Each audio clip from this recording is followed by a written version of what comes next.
All right, we're going to do cases on the red blood cell portion of a complete blood count and what they mean. So I've kind of left the other markers blank if I don't have information on it, but if we're considering a low hemoglobin and a low hemoglobin concentration, then most likely the pattern that matches the best up here is going to be iron deficiency anemia or a thalassemia trait if I don't have any information on the red blood cell distribution width or the red blood cell count.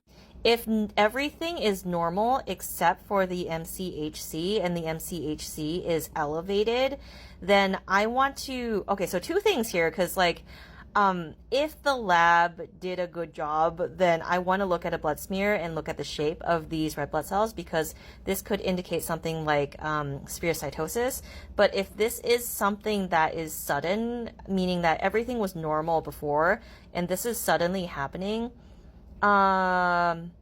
I would consider the patient, because if you have a suddenly flaring autoimmune condition, like autoimmune stuff can produce artificial spherocytosis, but also if the lab ran your blood at a bad temperature or there was like a technical error, this can happen too. So I would probably run it again and see, because really what mean corpuscular hemoglobin concentration means is how tightly clumped together your hemoglobin is.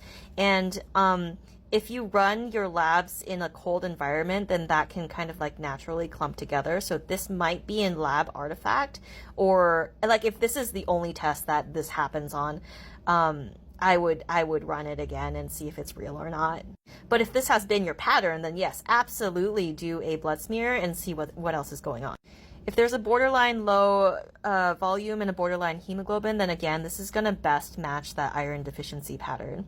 Versus if you have a high hemoglobin and a high hemoglobin concentration, there's a lot of hemoglobin packed in the cell. I would be surprised if the cell is not big, but this is most likely going to point to a B12 or a folate deficiency.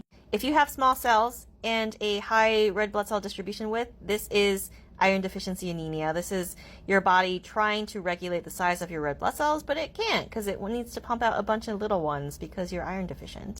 If everything is low and the RDW is high, that exactly matches the iron deficiency anemia pattern. So this I can more confidently say that like this is most likely going to be iron deficiency.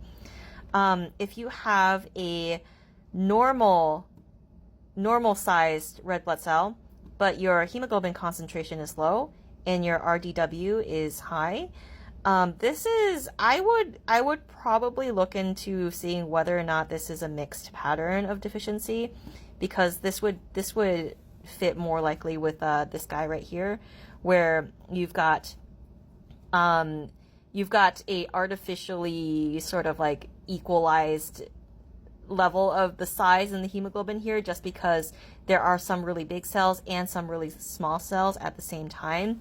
This low hemoglobin concentration might just indicate that there may be a little bit more of an iron deficiency than there is a B12 folate deficiency, but it's still going to be kind of like a mixed pattern that balances out that MCV.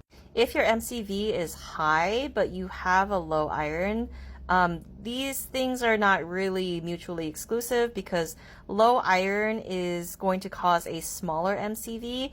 What this tells me is just that you might have a B12/folate deficiency that is to a greater degree than your low iron, so your manifestation is still going to be bigger cells. What's going on if everything is normal except for the RDW? This to me again is that you're flirting with anemia, very likely a mixed type of anemia where it hasn't quite impacted your red blood cell count yet.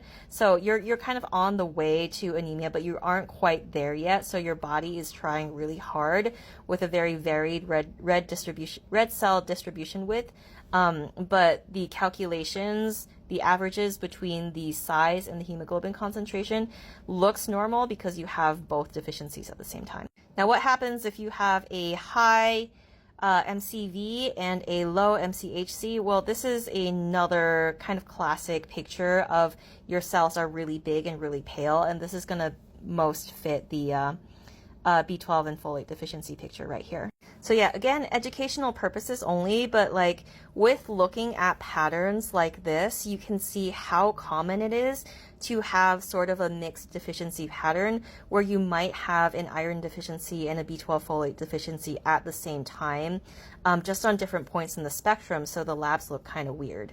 And this is why I think it's so important that when looking at the red blood cell and looking at like potential causes of anemia, running an iron panel with these levels is so important, because then you can tell whether or not iron deficiency is contributing to the funkiness of a complete blood count or not. I think one last clinical pearl that I will also like offer up here is that if there's something funky going on with the hemoglobin, especially if the hemoglobin is low but the iron is normal, I think one thing to remember is that hemoglobin as like a molecule is not just iron. So hemoglobin is a protein complex with like iron in the middle of it. And it's not just iron. So if somebody is like, if this is really, you know, it's not that rare actually. It's supposedly rare, but it's not that rare in chronic disease and malnutrition. But if someone isn't getting enough glycine in their dietary intake, or just like not enough protein in general, they can present with like lower hemoglobin despite getting enough iron, because it's not just iron that creates hemoglobin.